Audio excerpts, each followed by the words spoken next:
Hi friends, welcome back to our channel lucky vlogs. ఈరోజు vlog వచ్చేసి ఏంటంటే Vinayaka Chavithi festival. Vinayaka Chavithi festival అంటే ఇష్టం లేనంటూ వాళ్ళంటే ఎవరైనా ఉన్నారా ఫ్రెండ్స్? ఈ ఫెస్టివల్ అంటే చిన్న పెద్ద ధూమ్ధామ్గా చేసే ఫెస్టివల్ ఏదంటే వినాయక చవితి. అండ్ ఈసారి వినాయక చవితి మా ఇంట్లో ఇలా సింపుల్గా చేసుకున్నామండి. ఫస్ట్ దేవుడి గది డెకరేషన్ చేసుకున్నాను పూలతో. అలాగే వినాయకుని పెట్టడానికి పైన ప్లేస్ లేక కింద ఒక టేబుల్ వేసి వినాయకుని కింద పెట్టి పత్రం చేసిన పలహారాలు అన్నీ కింద పెట్టానండి.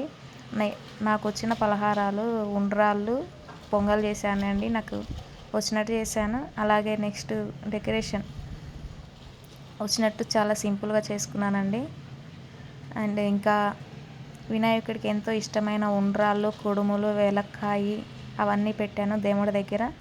అండ్ ఇంకా ఏమన్నా పెట్టాలి అంటే ప్లీజ్ కామెంట్ చేయండి, నాకు తెలియదు. ఈసారి నెక్స్ట్ టైం వినాయక చవితి చేసేటప్పుడు అలా పెడతాను. ఇంకా ఏంటంటే ఉన్న చిన్న దేవుడి గది మాకు చిన్నగా ఉంటుంది, అందుకనే కింద పెట్టాల్సి వచ్చిందండి. అండ్ పైన ఫస్ట్ పైన దీపారాధన చేస్తున్నానండి. అలాగే నాకు ఎంతో ఇష్టమైన ఈ ఫెస్టివల్ అంటే చాలా ఇష్టం. బట్ ఈసారి చాలా సింపుల్గా చేస్తున్నానండి.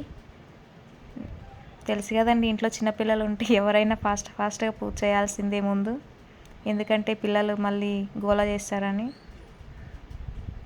అండ్ పైన దీపారాజన అయిపోయిందండి. తర్వాత కింద చేస్తున్నాను. మీ ఇంట్లో వినాయక చవితి ఎలాగ చేస్తారో కామెంట్ చేయండి. అలాగే నేను చేసే పూజలు ఏమైనా మిస్టేక్స్ ఉంటే చెప్పండి. నెక్స్ట్ టైం ఫెస్టివల్కి అలా జరగకుండా చూసుకుంటాను. నాకు ఎంతో ఇష్టం అండి వినాయక చవితి. కానీ ఈసారి ఇలా మేము మా వరకు ఇంట్లో వరకే చేసుకుంటున్నాము.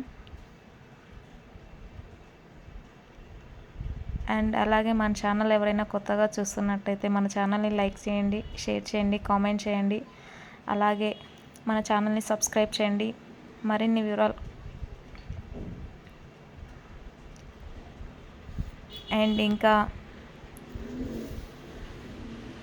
పైన కింద దీపారాధన చేయడం అయిపోయిందండి.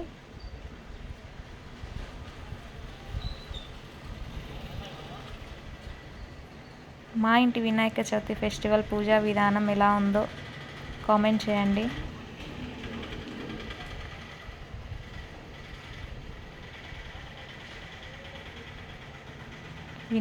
వినాయకుడికి ఎంతో ఇష్టమైన ఉండ్రాళ్ళు, అలాగే నాకెంతో ఇష్టమైన పొంగల్ చేశాను. ఫస్ట్ టైం చేశానండి ఉండ్రాళ్ళు, చాలా బాగా వచ్చాయి. అలాగే మన ఛానల్ ఎవరైనా కొత్తగా చూస్తున్నట్టయితే లైక్ చేయండి, షేర్ చేయండి, సబ్స్క్రైబ్ చేయండి. మరిన్ని మంచి వీడియోస్ కోసం మన ఛానల్ని